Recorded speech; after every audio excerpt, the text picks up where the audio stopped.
하나님의 말씀은 시편 119편 81절에서 96절 말씀입니다. 이 시간에는 우리 88절까지 우리 첫 번째 단락을 우리 교도하도록 하겠습니다. 81절입니다.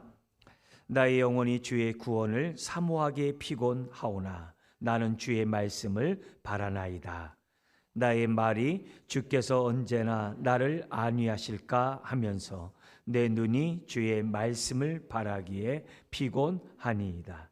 내가 연기 속에 가죽부대같이 되었으나 주의 율례들을 잊지 아니하나이다.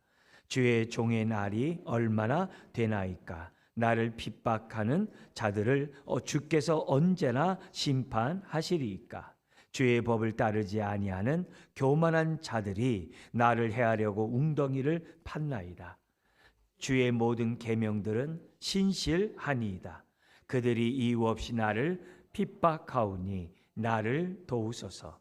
그들이 나를 세상에서 거의 멸하였으나 나는 주의 법도들을 버리지 아니하였사오니 주의 인자하심을 따라 나를 살아나게 하소서. 그리하시면 주의 입의 교훈들을 내가 지키리이다. 아멘. 아멘. 시편 119편의 우리가 핵심 원리는 시편 1편에 있죠. 율법을 주야로 묵상하는 자가 이제 복이 있다.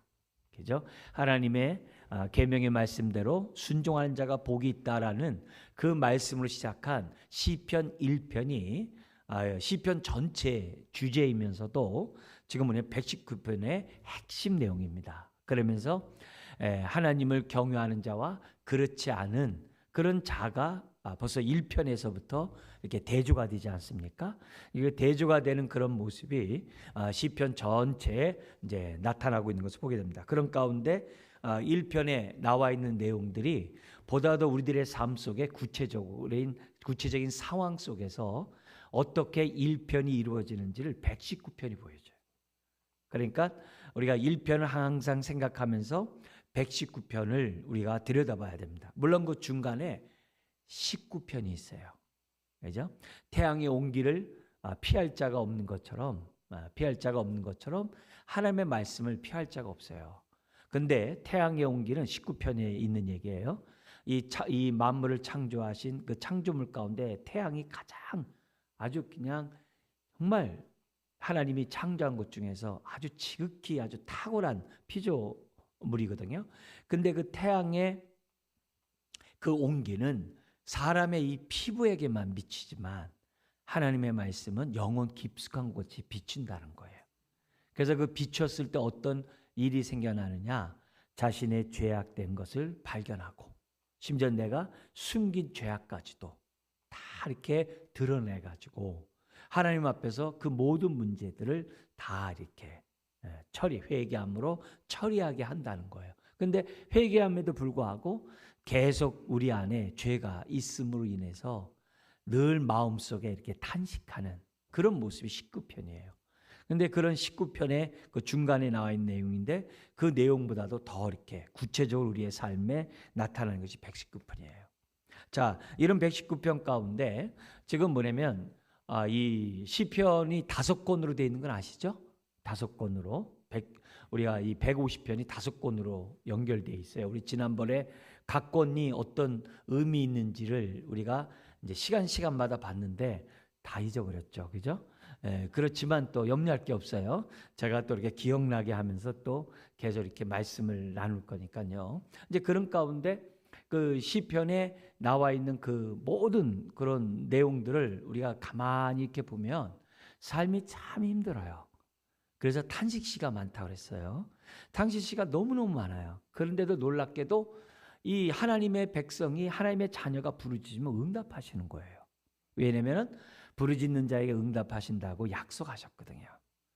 그래서 신실하신 하나님이 신실한 말씀을 우리들에게 반드시 이루시는 하나님이거든요. 그래서 우리들이 이 시간에 이렇게 하나님의 말씀을 듣는 이유가 그 말씀을 아멘으로 받고 하나님 앞에 우리가 기도하면 하나님이 약속하신 그 말씀을 신실하게 이루실 하나님이라는 것을 우리는 믿거든요. 그래서 오늘도 우리가 이 자리에 나와서 예배하는 거죠. 그래서 그러면서 우리가 119편 속에서 왜 우리가 토라의 말씀, 이 율법의 말씀을 왜 우리가 붙잡고 가까이 하는가? 그 의미를 우리가 119편을 통해서 우리가 살펴보려고 해요. 물론 시편 이 150편 전체가 그걸 우리들에게 보여줍니다만 우리가 더 좁게 119편 안에서 이게 이 지혜시 편이거든요. 그러니까 율법에 따라 살아가는 삶의 그런 지혜의 말씀을 주는 게 119편인데요. 여기서 우리가 하나하나씩 좀 배워갔으면 좋겠어요. 강의 안에 나눠드린 것처럼 우리가 오늘은 7번째예요. 왜 우리가 말씀을 가까이 하고 또 가까이 하는 게 복이고 또 왜 우리가 말씀을 붙잡고 그것도 끝까지 우리가 이 말씀을 붙잡아야 되는가? 그 말씀이 주는 유익이 있다는 거예요. 영이요 생명의 말씀이 우리에게 주는 유익이 있다는 거예요. 그래서 그 강의 안에 본 것처럼 우리가 복 있는 인생으로 살아갈 수 있기 때문에 이 땅에서 하늘의 복을 더듬으며 살아갈 수 있다는 것을 우리에게 보여줘요. 그러면서 뿐만 아니라 우리로 하여금 우리가 이제 두 번째 봤던 게 9절부터 16절에 있는 강의 안에 있죠. 우리의 행실을 깨끗게 하고 하나님 앞에서 우리가 부정한 자, 범죄하지 않게 하기 때문에 우리가 말씀을 가까이 한다. 그래서 우리가 가까이 하면 가까이 갈수록 우리가 깨끗해져요. 이게 여기에 대해서 또 자세히 기록한 게 요한 1서예요. 요한일서 1장에서 이 내용을 좀 더 우리들에게 더 이렇게 구체적으로 알려주는 걸 봐요. 뿐만 아니라 하나님의 말씀을 갖게 할 때 하나님의 마음뿐만 아니라 뜻을 알게 돼요. 그리고 나의 이런 삶 속에서 내가 어떻게 행해야 되는지 하나님의 지혜를 얻게 돼요.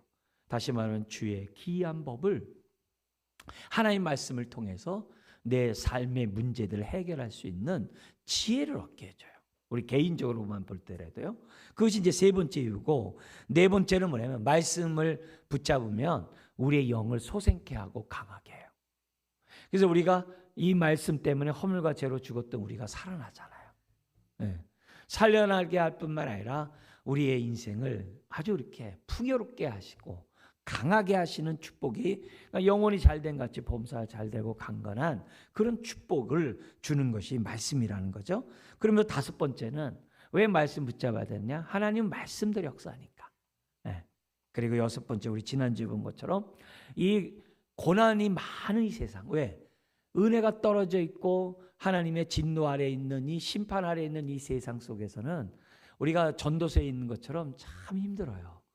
어떻게 보면 삶이 다 헛된 것 같아. 헛된 것 같아. 근데 이런 속에서도 우리가 하늘의 낙을 누리며 어떻게 이 땅에 살아가면서 행복하게 살아갈 수 있는가? 더구나 우리가 당하는 이 세상이 고난을 피할 수 없는 실낙원이잖아요. 낙원을 잃어버린 실낙원이잖아요. 그러니까 얼마나 고난이 많은지 몰라요. 그러니까 그 고난을 우리가 속에서 우리가 어떻게 하면 낙을 이룰 수 있는가 가만 봤더니 하나님의 말씀 속에서 이 고난이 나에게 유익이라는 그 지혜를 얻게 해요. 그래서 나로 하여금 그릇된 길에서 죄에서 벗어나게 하고 하나님 올바른 길로 가게 하는 것이 고난이야. 그러니까 고난을 부정적으로 나쁘게만 보지 말자고 그랬어요. 이상하게 여기는 것으로 보면 안 된다고 그랬어요. 오히려 우리가 고난 중에서도 로마서 5장에 있는 것처럼 즐거워하는, 기뻐하는 자가 될 수 있어야 돼요. 왜요? 환난은 인내는 연단을 인정받는 인격을, 그리고 소망을 이루는 하나님의 도구이기 때문에 그걸 우리들이 재해석하게 하는 은혜가 있다고 그랬어요. 근데 오늘은 이런 유익이 진리라는 거예요. 이런 유익이 반드시 우리들에게 이루어진다는 거예요. 왜? 하나님이 신실하시고 하나님의 말씀이 신실하기 때문에. 아멘. 그래서 우리가 일곱 번째로 우리가 왜 말씀을 가까이 하고 붙잡아야 되느냐? 하나님과 모든 계명이 신실하기 때문에, 반드시 이루고 성취하기 때문에 우리가 말씀을 가까이 하고 붙잡아야 되는 줄 믿습니다. 자, 그런 가운데 우리가 이제 첫 번째 단락이 81절부터 88절, 8절씩 돼 있어요. 알파벳 순서로 돼 있어요. 22개 알파벳 곱하기 22 곱하기 8. 그게 이제 119편의 176절이 그 얘기예요. 그냥 그렇게 이해하시고 우리가 이제 81절에서 88절에 있는 이 말씀 뭐냐면 하나님의 말씀이 신실하다는 거예요. 그래서 내가 끝까지 이 하나님의 말씀을 붙잡겠다는 거예요. 버리지 않겠다는 거예요.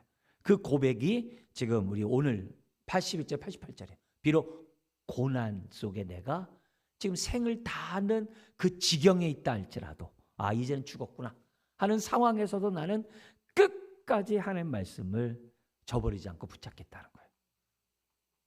이걸 우리들에게 지금 굉장히 도전이 주는 그런 말씀이 81절, 88절입니다. 자, 먼저 내용을 먼저 잠깐 보고 우리가 또 교훈을 삼고자 하는데요. 우리 81절의 강조점은 이제 뭐냐면 피곤합니다 이거예요. 피곤하나 이렇게 뭐가 피곤해요? 나의 영혼이. 피곤하나 나의 영혼이 뭘 사모하기에 피곤해요? 주의 구원을 사모하기에 피곤하대요. 82절에 보니까 피곤하니다 2번 반복해요. 그러니까 정말 피곤한 거야. 근데 뭐가 피곤하냐면 아까는 81절은 내 영혼인데 여기서 내 눈이. 그러니까 내 전인격적인 것이 피곤하다는 거예요. 왜 그러냐? 81절은 구원을 사모하기에 82절은 뭐예요? 말씀을 사모하기에 바라기에. 그러니까 결국 주의 구원과 주의 말씀은 같은 얘기죠. 그죠? 여러분 우리들이 힘들고 어려운데 말씀이 임하면 아멘이죠. 말씀이 임하는 순간에 하나님이 임하신 거잖아요. 말씀이 임하는 순간에 눈이 밝아지잖아요. 기이한 법을 발견하게 되잖아요. 말씀이 임하는 순간에 내 힘든 속에서 지혜를 얻잖아요. 그잖아요. 무엇보다 하나님이 나와 함께 한다는 것만 알면 끝이죠. 그래서 지금 81절 82절에 너무너무 피곤하다는 거예요. 구원과 주의 말씀을 사모하는데 너무 피곤해. 이 말은 뭐예요? 정말로 하나님이 빨리 속히 응답하지 않는다는 거야. 그렇게 기도하는데 빨리 응답을 안 해. 그렇게 나는 죽겠는데도 하나님이 안 계신 것 같아. 너무너무 힘든 거야. 지금 그 상황이에요. 그러니까 우리들의 마음과 굉장히 이해가 되죠. 이 시인이. 나는 10년 기도해도 응답 안 해주네. 옆에 있던 성도님이 나는 30년 기도해도 안 들어요. 뭐 이런 얘기 막 하잖아요. 그러니까 내 자녀를 위한 기도가 언제 끝이 날지 도저히 알지 못하는 이런 기도들을 막 30년, 나는 40년 막 그러거든요. 그렇게 얘기하거든요. 그러니까 너무 피곤한 거죠.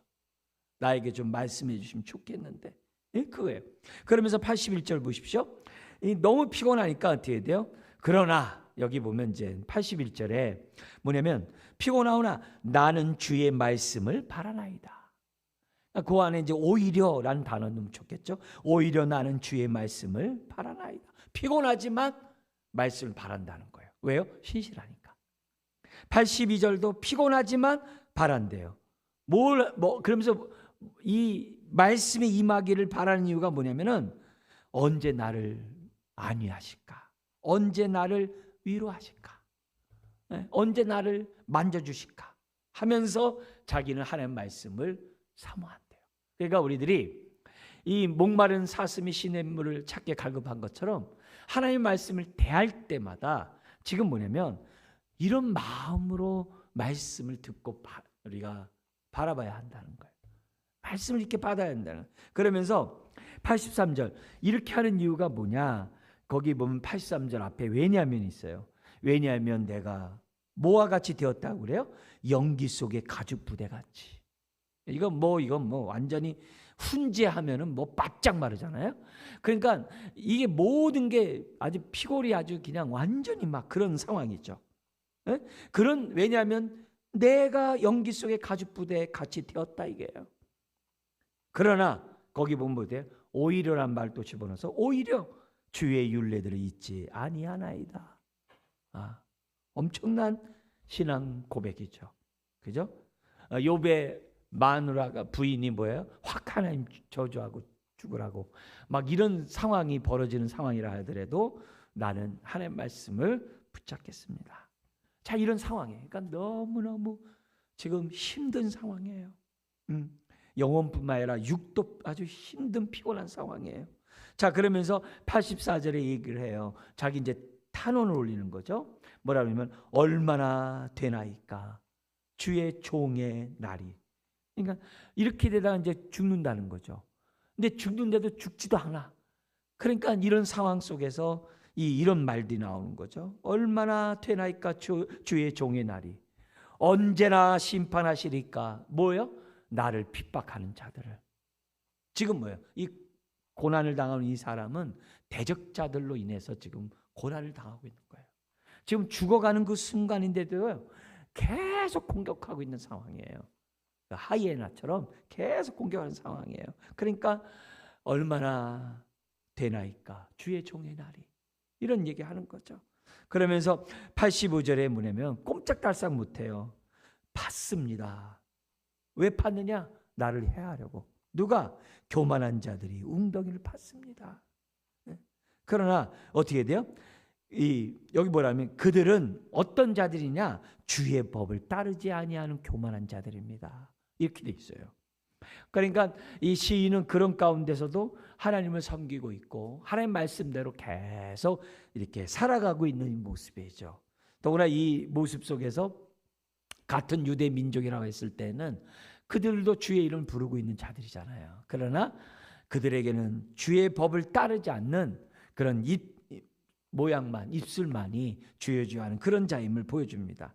그러면서 뭐라느냐, 이런 상황에서 오늘 이제 주제에 나오는 거죠. 우리가 왜 말씀을 가까이 해야 되는가? 86절에 있습니다. 같이 한번 읽어볼까요? 주의 모든 계명들은 신실하니이다. 그들이 이유 없이 나를 핍박하오니 나를 도우소서. 여기 보면은 이 시인의 고백은 그런 상황 속에서 꺼져가는 심지도 끄지 아니하는 그 주님을 바라보면서 마지막 꺼져가는 상황에서도 주의 계명은 신실합니다. 그렇게 그래요. 그리고 그들이 나를 이유 없이 나를 핍박하오니 나를 도우소서. 그리고 87절, 지금 내가 거의 죽기 직전입니다. 거의 그들이 나를 멸하였으니 세상에서 나는 아니하였사오니 뭐요? 뭘 안 했다고 그래요? 버리지 않았대요. 뭘 버리지 않아요? 주의 법도들을. 그러나 버리지 않았습니다. 그러면서 88절도 한번 읽어볼까요? 주의 인자하심을 따라 나를 살아나게 하소서. 그리하시면 주의 입의 교훈들을 내가 지키리라. 여기 뭐냐면 인자하심이란 단어와 신실하시며 동의어예요. 이 구약에서는요 같은 동의어예요. 그러니까 여기 보면 주의 모든 계명은 신실합니다라는 그 말 속에 뭐냐면은 하나님의 인자하심이 있는 거예요. 그러니까 그냥 약속만 지키는 게 아니라 따뜻함이 있어요. 헤세드의 사랑이 있어요. 그러니까 하나님은 그 약속하신 말씀에 그 헤세드의 사랑이 인자잖아요. 사랑이 있으니까 반드시 자기 자신 자녀들을 위해서 지키겠죠. 그러니까 거기에 따라서 나를 어떻게 돼요? 살아나게 하소. 우리 지난번에서는 소생시켜달라고. 그러니까 이 영이요 생명의 말씀은 우리의 영뿐만 아니라 우리의 육의 삶을 살리는 능력이 있어요. 영육간의 우리를 살리는 능력이 있다는 것을 우리에게 보여줘요.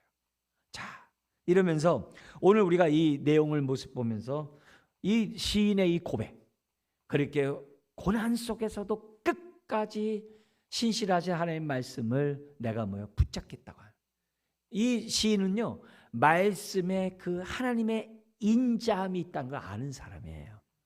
그러니까 말씀에 경험이 있는 사람이니까 이렇게 참아내는 거죠. 그죠? 평소에. 그러니까 여기서 우리가 볼 때 우선 이 시인은 누구 때문에 지금 핍박을 당하고 있어요? 고난을 당하고 있어요? 거기 보니까 85절에 나와 있는 것처럼 뭐예요? 교만한 자들, 하나님의 말씀에 순종하지 않는 교만한 자들 때문에 지금 뭐예요? 고난을 당하고 있는 상황이에요. 그러니까 81절이 그냥 여기서 내가 피곤합니다 이렇게 얘기하는 게 아니라 지금 뭐예요? 핍박을 당하고 있는 상황이라는 것을 81절 우리 지금서부터 88절이 가르쳐주고 있어요. 근데 거기 85절에 나와 있는 교만한 자들의 특징은 뭐냐면 주의 법을 따르지 않는 자들이에요. 시편 1편에 얘기한다면 악인의 꾀를 따르는 자들이에요. 시편 1편에 복 있는 자들은 그러면서 얘기하잖아요. 오만하고 교만하고 이렇게 죄인들의 그들을 따라가지 않고 그들 앞에 서지 않고 그들과 함께 앉지 않는다 그러잖아요. 그래서 오히려 주의 말씀 주야로 묵상하는 자라고 그러잖아요. 복 있는 자들. 지금 그 얘기예요. 여기서 보면 그들 모두가 시편 1편 1절에 나와 있는 그 악인들이 다 뭐냐면 교만한 자들이에요. 그런데 이 교만함이 여기만 있는 게 아니에요. 21절도 보세요. 21절에 보면은 교만한 자들이 지금 이 시인을 저주하고 있다고 그래요. 21절을 한번 같이 읽어볼까요? 교만하여 저주를 받으며 주의 계명들에서 떠나는 자들을 주께서 꾸짖으셨나이다. 이 교만한 자들의 이 교만하여 저주를 받는다 이런 표현을 썼어요. 그러니까 계명을 떠나는 자들이 교만한 자들이라고 얘기를 하고, 그다음에 51절에서 보면은 이 교만한 자들이 심히 나를 조롱했대요. 심히 나를 조롱했대요. 예. 그래도 난 떠나지 않았다는 거죠. 69절에 나와요.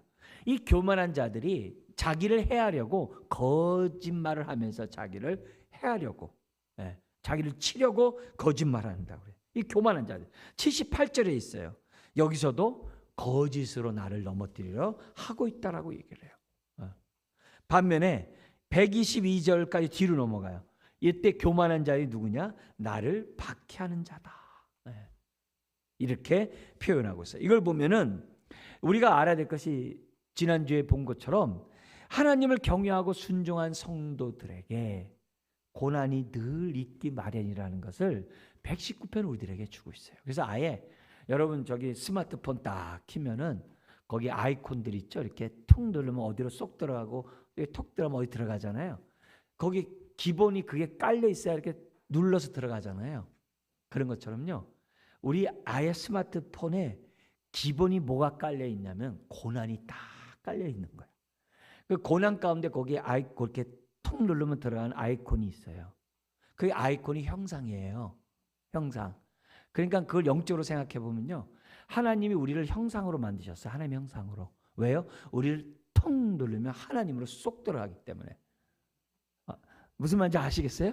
그러니까 이게 거기 툭 누르면 그게 형상이에요. 그 아이콘이 형상이에요. 그래서 그걸 톡 누르면 우리는 딱 누르면 돼요. 말씀이 총 나와야 돼. 여기 교만한 자처럼 막 그냥 오물이 나오는 게 아니라 툭 누르면 하나님 말씀, 신실하신 하나님과 그분의 신실한 말씀이 이렇게 막 쏟아져 나와야 돼. 아멘. 네. 그게 굉장히 중요한 거예요. 그래서 이게 많은 거기에 기본으로 깔려 있는 게 뭐냐면 고난이라는 바탕에 거기에 여러 아이콘이 있어요. 거기에 형상도 있고 수서은혜 교회도 있고 이렇게 여러분의 어떤 조항을 이렇게 다 있어요. 그래서 그걸 톡 들어가면은 이렇게 들어가는 것처럼 아예 그렇게 생각하셔야 돼요. 그러니까 기본이라는 거죠. 자, 이런 가운데서도 어떻게 돼요? 이 고난 때문에, 이 피할 수 없는 이 고난 때문에 시인은 뭐한 상황이에요? 아주 피곤한 상태예요. 영육간에. 박해로 인해서 너무 고통스러운 거예요. 차라리 빨리 이 생을 끝났으면 좋겠다라고 할 정도로 너무 힘든 상황이에요. 빨리 나 데려가 주세요. 막 이렇게. 내 자식들 결혼할 때까지만 내비두고요. 뭐 이런 기도를 갖다 제일 많이 하거든요. 그러니까 이런 표현들을 우리들이 막 쓰는데 정말 죽을 지경이에요. 거의 멸할 지경이에요. 그러니까 지금도 그런 상황이에요. 과거도 그랬는데 지금도 그런데 앞으로도 그럴 것 같아요. 너무나도 힘든 상황이 이 본문의 상황이에요. 근데 86절에 뭐라고요? 이런 상황에서도 하나님을 바라봤어요. 그리고 하나님의 입에서 나오는 그 모든 계명을 이 시인은 뭐예요? 믿었던 거예요. 하나님이 신실하게 하나님의 약속의 말씀도 신실하다. 반드시 지키신다 이 말이에요. 그걸 이 시인은 바라보면서 어떻게 돼요? 하나님 말씀을 붙잡겠다고. 하나님 말씀대로 내가 살겠다고. 내가 가까이 하겠다고. 이렇게 고백하고 있는 거예요. 여러분, 우리는 하나님의 말씀이 성령의 감도로 쓰여진 줄 믿어요. 그러면 이 말씀은 그냥 먹으로 쓴 게 아니라 우리 예수 그리스도의 피로 쓴 것이 성경이에요. 그 보혈로 쓰여진 성경이기 때문에 다 이 말씀이 예수님이 그랬잖아요. 내가 너희에게 이른 말이 영이요 생명이니라. 제 말이 아니에요. 예수님 말씀이에요. 그러면 영이요 생명이라고 했으면 이 말씀이 얼마나 우리의 영을 살리겠어요. 우리의 영을 얼마나 강하게 하겠어요. 소생시키겠어요. 그런 마음으로 저와 여러분들이 믿고 지금부터 돼요. 붙잡아야 돼요. 여러분 말씀은 반드시 이루어지는 거예요.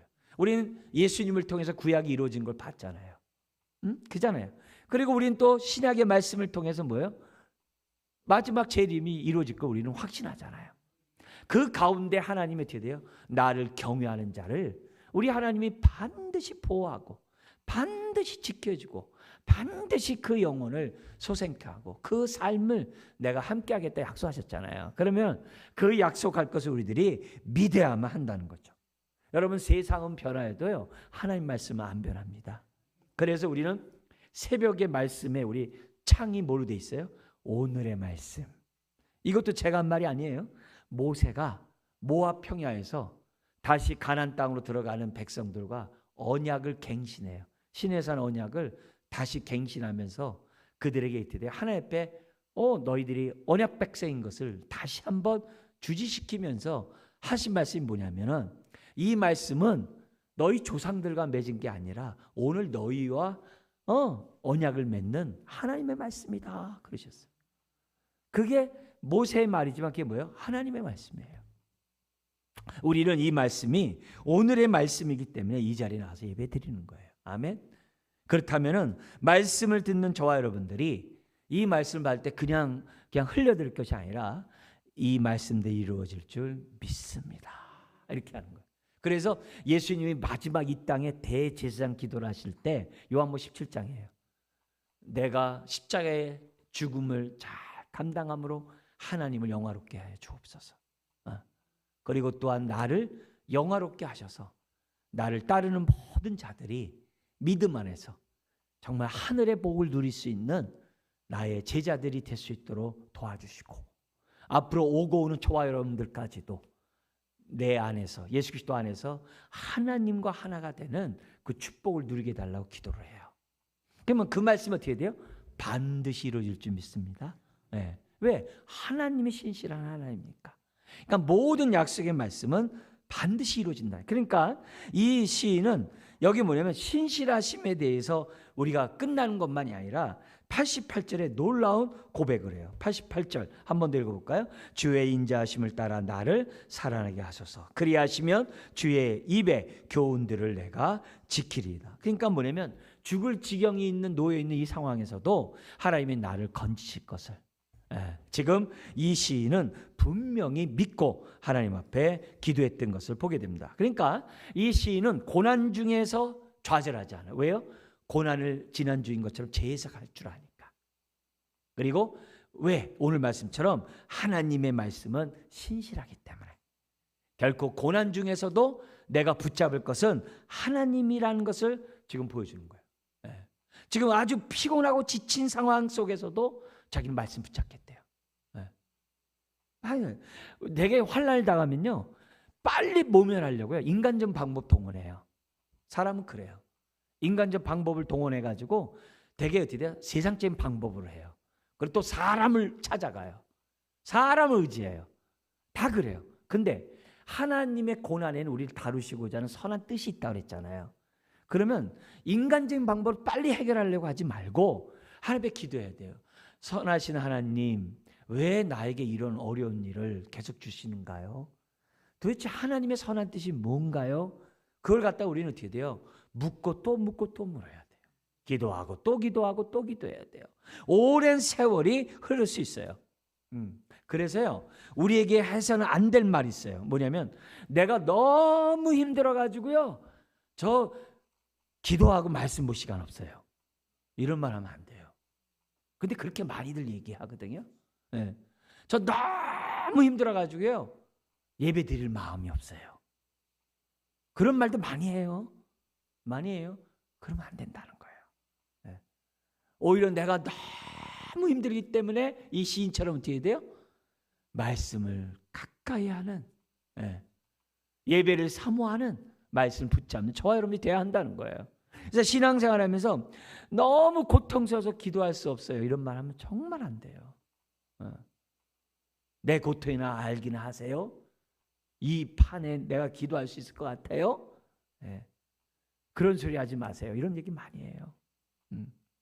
아니에요. 우리는 오히려 더 어떻게 돼요?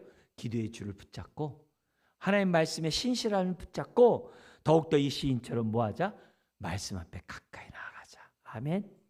그게 지금 우리가 82절, 88절에서 아는 하나님의 말씀이에요. 그 다음에 89절에도 96절도 연결돼요. 이게 뭐냐면 이 신실한 하나님의 말씀뿐만이 아니라 하나님이 신실하기 때문에 말씀 또한 신실하다는 고백을 하는 거예요. 그래서 하나님의 신실함을 지금 어떻게 돼요? 확신 있게 고백하는 이 고백이 89절에 있어요. 그러니까 같은 의미겠죠. 그래서 내용을 먼저 보면요. 여호와여 주의 말씀은 영원히 하늘에 굳게 섰사오니 89절부터 91절까지는 무슨 말이냐면 하나님이 이 세상을 말씀을 창조했다는 거예요. 근데 그 말씀대로 창조한 이 세상이 지금도 질서정연하게 다 운행하고 보존하고 있다는 거예요. 그거는 하나님의 말씀이 지금도 이 땅을 붙잡고 있기 때문이라는 거예요. 아멘. 네, 그 얘기하는 거예요. 그런 거 보면은 만물이 이렇게 질서정연하게 해가 뜨고 지구하는 이 모든 만물을 자기가 바라볼 때 말씀이 어떻게 돼요? 신실하다는 거예요. 그러면 이것을 말씀하신 하나님이 누구냐? 당연히 신실한 하나님이라는 거예요. 그 얘기를 89절, 91절 얘기하는 거예요. 그래서 이렇게 얘기를 해요. 90절에 주의 성실하심은, 성실하심이나 앞에 86절에 신실하심은 같은 단어인데 다르게 번역한 거예요. 주의 신실하심은 대대에 이르나이다. 주께서 땅을 세우셨으므로 땅이 항상 있사오니. 이게 초점이에요. 그죠? 창조할 뿐만 아니라 계속 보존된다는 거예요. 그럼 91절 천지가 주의 규례들대로 오늘까지 있음은 만물이 주의 종이 된 까닭이니이다. 이해됐죠? 그러니까 오늘도, 그러니까 이 시인은 만물을 통해서 뭘 보는 거예요? 하나님을 보는 거예요. 그 하나님의 말씀으로 창조했기 때문에 이렇게 보존된다는 거예요. 그러니까 그 하나님이 위해서는 모든 말씀은 당연히 신실하고 이룰 것을 믿겠다는 거예요. 대단한 믿음이죠. 그죠? 네. 오늘 우리가 이걸 믿어야 돼요. 그러니까 뭐냐면 이 땅에 계시가 크게 두 개가 있어요. 하나는 이 세상을 창조했다고 하는 그 일반 계시가 있어요. 네.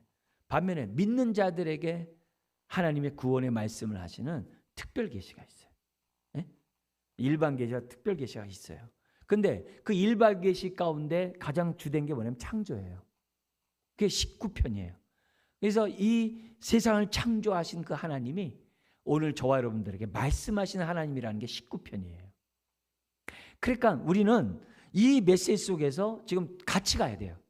일반 은총과 특별 은총이 그 일반 계시와 특별 계시와 같이 가야 돼요. 지금 그 얘기를 지금 짧게 보여주는 거예요, 여기서. 그러니까 뭐라고 그러냐면 92절에 그러니까 어떻게 돼요? 92절에 이렇게 얘기를 합니다.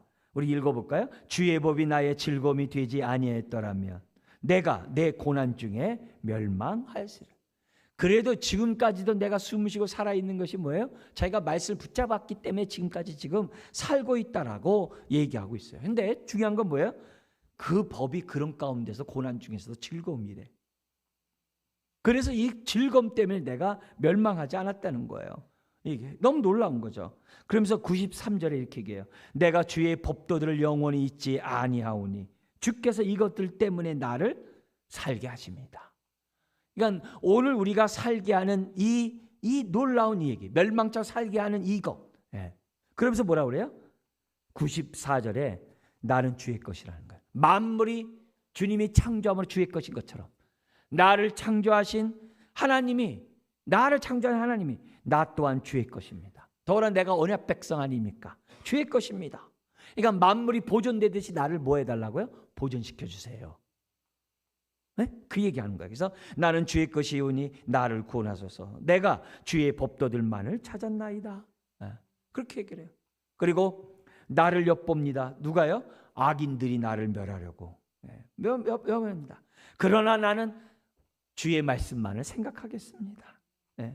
그래서 96절 우리 한번 읽겠습니다. 내가 보니 모든 완전한 것이 다 끝이 있어도 주의 계명들은 심히 넓으니이다. 이 넓다라는 얘기는 광대하다는 거예요. 하나님 말씀의 깊이와 높이와 넓이를 헤아릴 수가 없는 거예요. 근데 이 세상 만물을 보니까 아주 완전한 것들도 내가 헤아릴 수 있을 것 같아. 이 세상 이치를 보면 내가 다 아는 것 같아. 다 볼 수 있는 것 같아. 근데 하나님의 계명은 너무 넓어서 우리가 다 헤아릴 수 없다는 거예요. 그러니까 이 메시지에서 중요한 원리가 있어요. 뭐냐면은 고난을 내가 다 어떻게 다 이해해요. 고난 중에 나타난 하나님의 뜻을 내가 다 어떻게 알아요. 욥기가 그거잖아요. 우리가 어떻게 아냐 이게요. 그러나 욥기에서 주는 메시지가 뭐예요? 그럼에도 불구하고 하나님께 우리의 모든 걸 맡기자. 이게 욥기거든요. 그러니까 우리가 이런 왜 광대하신 하나님을 우리가 어떻게 다 알아요. 그렇지만 선하신 목자이기 때문에 내 삶 모든 걸 맡긴다는 거죠. 그걸 우리들에게 가르쳐주고 있거든요. 그러니까 이런 메시지 속에서 여기 세상의 모든 완벽한 것이 다 끝이 있다는 말에 모두 표현해 자기를 괴롭히는 교만한 자들도 끝이 있어요. 그래서 그들이 나에게 더 이상 고난을 못 줄 거야. 왜? 죽을 거니까. 끝이 있어요. 예? 근데 이게 사람만 끝이 있는 게 아니에요. 뭐 또 끝이 있어요? 자기가 당하는 고난도 끝이 있다는 거예요. 다시 한번요. 고난에 뭐가 있다고요? 끝이 있어요. 예. 만약에 내가 그렇게 해서 죽으면 죽음이 끝이겠죠. 그러나 나는 주님 품에서 할렐루야 하겠죠. 할렐루야 하겠죠. 그러니까 사망이 나를 죽이려고 하겠죠. 그렇지만 부활신앙이 있기 때문에 사망아 너 쏘는 것이 어디 있느냐 하면서 막 우리가 막 대적하겠죠. 왜? 부활신앙이 있으니까. 그죠? 이제 그런 의미에서 우리들이 이 땅에 있는 모든 것들은 다 끝이 있다는 것이 얼마나 감사한 줄 몰라요. 여러분, 우리가 빨리 한 번 죽는 것은 정한 이치라는 게 얼마나 감사한 줄 몰라요. 여러분, 영원히 살아보세요. 누가 예수 믿겠습니까? 누가 하나님 사랑 앞에 엎드리겠습니까? 아니에요. 우리가 그래도 죽기 때문에 겸손할 수 있는 거예요. 예, 죽기 때문에 고난에서도 우리가 이제 벗어날 수 있는 거예요. 죽기 때문에 우리가 어떻게 돼요? 이 땅에서 하나님의 은혜를 더욱더 덧입을 수 있는 거예요. 자, 그런 걸 우리가 생각하고 우리 말씀의 내용을 좀 더 보면은 이 시인을 통해 우리가 알아야 될 것은 뭐냐면 이 시인은 지금 어떻게 돼요? 오직 하나님으로부터 많이 위로를 받겠다는 거예요. 그게 뭐냐면 말씀만 붙잡겠다는 것이 다른 게 아니에요. 모든 위로는 하나님으로부터 많이 온다는 거예요. 세상의 위로가 많죠. 그러나 그거는 일시적이죠. 우리의 진정한 위로는 하나님의 위로죠. 지금 그래서 우리에게 뭐냐면 하나님의 위로가 있음을 확신하라는 거예요. 하나님의 위로가 있음을. 그래서 82절 같은 데서는 뭐라고 그랬어요? 언제 나를 위로하실까 이렇게 탄식했어요. 근데 여기 와서 여기서 깨달은 건 뭐냐면 하나님은 신실하다는 걸 깨달았어요. 내가 주의 것이라는 걸 깨달았어요. 만물을 창조하고 보존하듯이 하나님이 나를 끝까지 보존할 것을 자기가 어떻게 돼요? 깨달았어요. 그러니까 하나님의 위로가 있는 거죠. 깨달음을 통한 위로가 있는 거죠. 그래서 하나님의 위로가 있음을 우리가 믿고 어떻게 돼요? 말씀 붙잡아야 돼요. 끝까지 말씀 붙잡아야 돼요. 왜냐? 하나님의 위로만이 나의 고난을 해결할 열쇠거든요. 하나님의 위로만이 내 고통을 해결할 유일한 열쇠예요. 네. 여러분, 세상에 많은 위로가 있어도요, 그것이 있잖아요. 하나님의 뜻과 일치하지 않을 수도 있어요. 사람의 권면들이 일치하지 않을 수 있어요. 우리는 사람의 그런 권면도 중요하지만 말씀을 통해서 내 눈이 주의 기이한 법을 보게 해 주십시오 했던 그 고백이 오늘 우리들의 고백이 돼야 한다는 것을 성경 우리들에게 가르쳐주고 있어요. 그래서 여러분, 우리 하나님은 머리털 하나 상치 않도록 하신다 그랬어요. 아멘. 그죠? 듬으로 한 마리 더 주는 참새도 다 셋이지 않으면 떨어지지 않는다 그랬어요. 한 아사리온에 두 참새가 팔리는데 다른 데서는 또 뭐예요? 두 아사리온에 5마리가 팔린대. 원래 4마리가 팔려야 되는데 5마리가 팔려. 한 마리는 뭐예요? 듬으로 주는 거예요. 근데 그 덤으로 주는 것도 하나님 허락하지 않으면 안 된대요. 그러면 우리가 천하보다 귀한 보혈로 자녀 삼은 저와 여러분들 하나님이 보존하겠어요? 안 보존하겠어요? 보존하시죠. 그거를 성경 우리들에게 가르쳐줘요. 그러니까 무슨 말이냐? 고난에는 무의미한 것이 없다. 따라서 해볼까요? 고난에는 무의미한 것이 없다. 다 하나님의 선한 뜻이 있다는 거예요. 몰라서 그렇지. 저와 여러분들이 몰라서 그렇지. 그래서 가끔 이런 얘기해요. 내가 주님 나라에서 꼭 물어볼 거라고. 많이 물어보세요. 그러나 이 땅에 있을 때는 어떻게 돼요?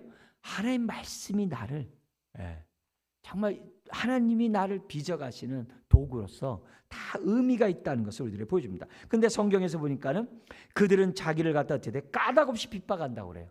그러나 하나님께서는요, 고난은요, 까닭없이 주지 않아요. 응? 그 사람들은 까닭없이 나를 핍박해도 하나님은 까닭없이 허락하지 않아요. 욥이 그거잖아요. 응? 한번 해봐 이렇게 하잖아요. 한번 해봐. 마귀에게 그러잖아요. 해보라고. 참 시험해보라고. 욥이 까닭 없이 섬길까요? 욥은 까닭 없이도 나 섬기는 사람이야. 해봐. 네. 하나님이 허락하지 않으면 그런 욥의 고난은 없어요. 그러니까 오늘 이렇게 생각하면 좋아요. 내가 얼마나 하나님 말씀 앞에 가까우기를 싫어하면 이렇게 고난이 길까?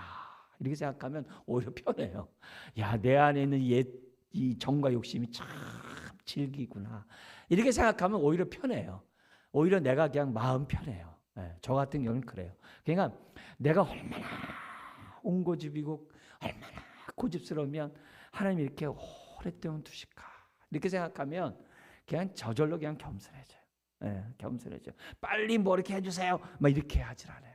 그러나 우리는 로마서 5장 아시잖아요. 3절에서부터 환난은 인내는, 인내는 연단은, 연단은 하나님의 소망을 이룬다고 우리가 했기 때문에 아멘으로 우리가 받아야 되는 거죠. 그래서 천지를 창조하신 하나님이 만물을 보존하듯이 언약 백성인 저와 여러분들을 반드시 보존하시는 그런 하나님이신 것을 성경 우리들에게 보여주고 있다는 거죠. 그러므로 오늘 이 96절 끝에 있는 것처럼 모든 완전한 것이 다 끝이 있어요. 그 가운데 대적보다도 고난의 끝이 있음을 우리는 믿어야 됩니다.